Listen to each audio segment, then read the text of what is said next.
What's up mga collection? So for today's video, so ngayon ay September na. Sobrang mas So sorry nga kung ang tagal ko na hindi nag-video kasi tinatamad ako mag-video at wala ako maibidyo. So ngayon, maibibidyo na tayo. Unboxing na naman. So, nabili ko lang 'to kanina kasi pumunta yung tita ko tas ni-request ko na pumunta ng arcade para bumili ng santo. So, binilhan ako ng santo.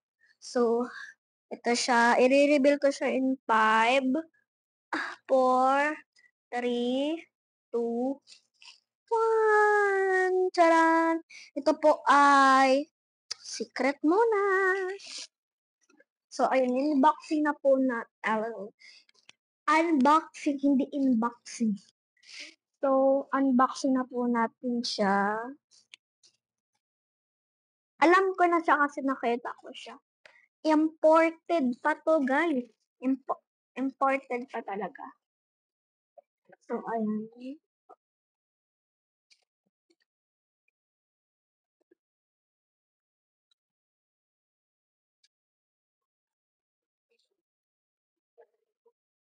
Oh. Ayan na. So, ito na siya, guys. So, unboxing na natin. So, in 3, 2, ay, 1. Ang ganda niya. Ito, ay, bigat. Sorry guys kung tinatakpan yung, yung newspaper yung camera. So, ito siya guys. Ang bigat. So, ito ay si Our Lady of Mount Carmel. Nasaan siya ba? Ay, Our Lady of Mount Carmel of New Manila.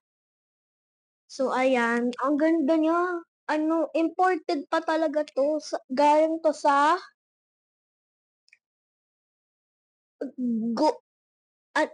ito siya guys. Diyan siya galing. Yan, diyan siya galing. So, ito, ang ganda niya.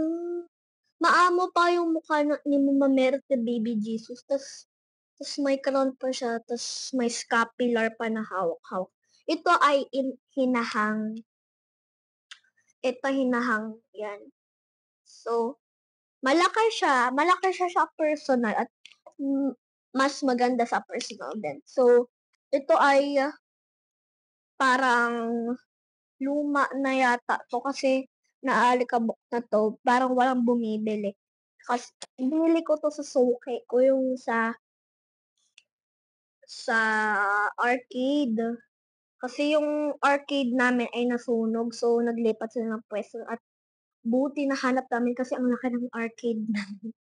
So, buti nahanap namin siya. So, ang ganda nito.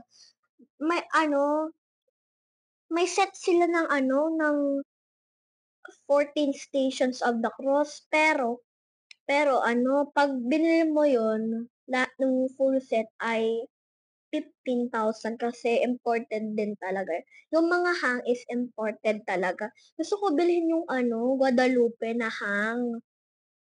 Kaso, ibibigay niya daw sa anak niya kasi nagko-collect din daw siya ng mga santo katulad ko.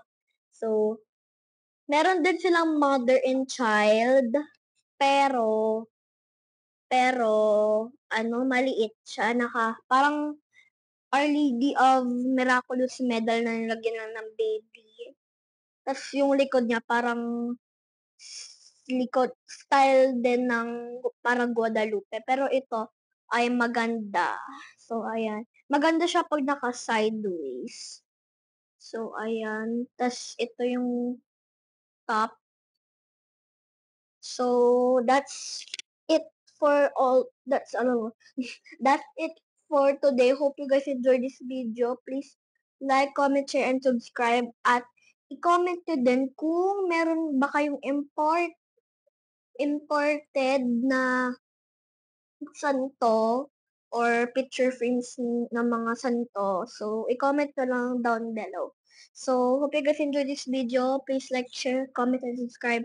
at maghintay kayo sa next namin na unboxing. Bye-bye!